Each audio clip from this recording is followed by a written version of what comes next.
There are places on the map that sailors don't name out loud. Thin blue lines where compasses twitch, and where the sea seems to whisper in languages long dead. Blackwater Strait was one of them. It lay between two forgotten islands somewhere off the Florida coast. A sliver of current where wrecks never surfaced and sound itself seemed swallowed. Ethan Cole stood inside the cramped main cabin of his small research vessel, the Seraphine, his finger tracing a black X on an old water-stained chart. His voice was tight with excitement. "This is it," he said, "the spot my great-grandfather marked." Captain Jonah Briggs, gray-bearded and calm, leaned closer, studying the yellowed parchment. "You sure about that, Doc? This place ain't exactly friendly water." Ethan smiled thinly. "Friendly water doesn't hide fortune. My ancestor claimed 10 tons of black gold rested here. Nobody ever knew what he meant. Outside, the ocean was motionless, dark as oil. The last light of dusk trembled across the waves. Briggs frowned. "We drop anchor here for the night. At first light, we'll send the drone down." Ethan nodded, but his gaze lingered on the ink-black horizon. 10 tons of black gold, he whispered, and a curse he took to his grave. The next morning, the sea was calm, unnervingly so. Ethan leaned over the rail as the drone sank into the strait, the camera feed flickering across the screen. For a while, there was nothing, just endless green murk, then the faint glint of metal. "Got something," Briggs muttered. "Looks like old chains and bones." Ethan froze. The image shifted, ribs twisted in coral, skulls bound by rusted links. His stomach knotted. "Shipwreck victims?" Briggs's voice was low. "Looks like they were chained together.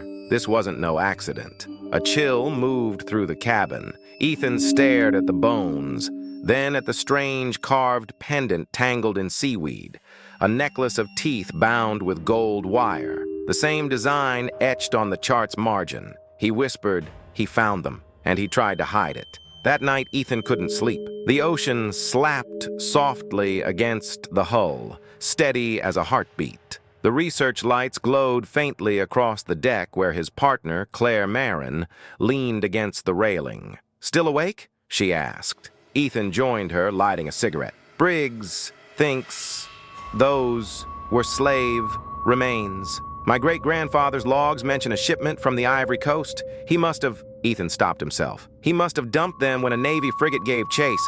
Claire's expression hardened. "And he marked their graves as treasure." He nodded miserably. "He called it black gold.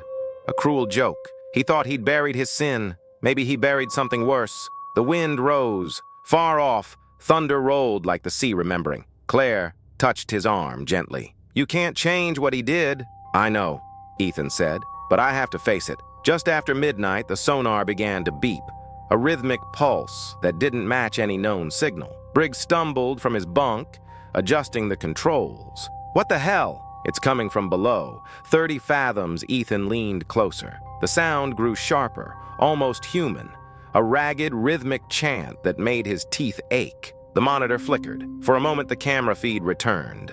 Pale faces, eyeless, turning toward the lens. Then everything went black. The Seraphine shuddered violently. Tools clattered to the floor. Briggs cursed and rushed topside. "We've got something tangled on the rudder." Ethan followed, his flashlight beam cutting across the deck. The beam caught something slick rising from the water. Chains. Dozens of them, twisting upward like serpents, dripping seaweed and bone. Claire screamed. "Cut the line!" Briggs roared. But before anyone moved, the chains coiled around the rail, pulling tight with a groan of metal. Ethan grabbed a knife, hacking wildly. The chain jerked once, snapping free. Then another loop whipped around his wrist, cold and strong as living flesh. He shouted, "Help me!" Briggs lunged forward, but a wave crashed over the deck, sweeping them both off their feet. For a second, Ethan saw them, figures rising through the foam, glimmering shapes of men and women bound together, mouths open in silent screams. Their eyes burned with ghostly light. A whisper filled his mind. "You carry his blood." And then, darkness. When Ethan awoke, the ship was silent. The lights were dead, the deck slick with salt. Claire was gone. Briggs, too. Only the whisper of the tide remained. He staggered to his feet, clutching his head.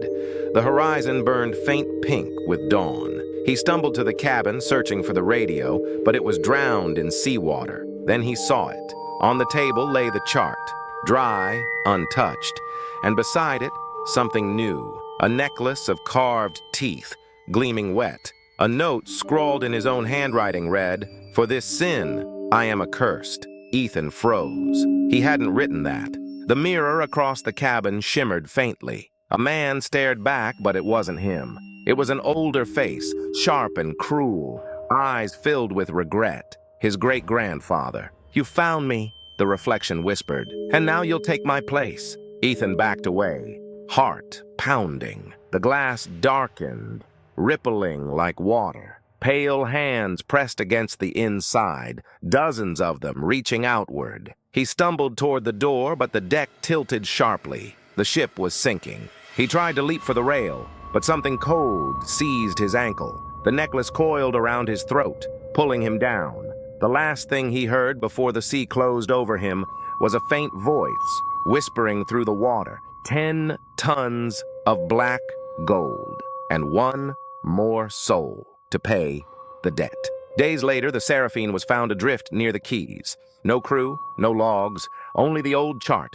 floating on the galley table and a smell of burnt incense and salt. The Coast Guard recorded the wreck as an accident, but among sailors, a rumor spread. A ship seen at twilight, drifting silently between two small islands, its deck wet with chains that moved on their own. And if you listen closely to the wind that sweeps through Blackwater Strait, you might still hear the faint echo of a man's voice whispering, "I found it. I found the black gold, before the waves take him again."